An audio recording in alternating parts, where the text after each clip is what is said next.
Welcome back to our channel. Now we are on question 9, Physics Paper 2, question 9. 9a is about using Faraday's law to prove V equals VBL or otherwise.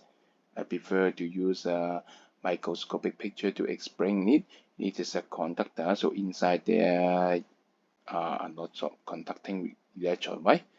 And the electron also moving down with the rod, right? So the electron will experience magnetic force by Fermi's Neptune rule, FBI.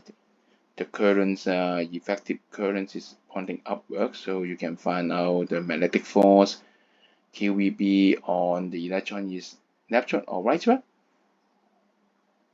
Yes, Neptune. So it will experience force to the left, so electron will be accumulate here, negative Q, and relatively positive charge will be here. Okay, until a potential will set up between them and electric field will be set up between them, pointing to the left. Okay, until when will the accumulation of charge stop? Until the two electric force and magnetic force disappear, cancel out. Okay, so it will experience another electric force pointing to the right. So the condition is FB equals FE. Yes, QVB equals QE. So you got it. Okay, you have an electric field inside is VB. So you remember what is electric potential? It's the electric field times the distance. And what is the distance here? L, length of the rod. So it is EL. So it is VBL.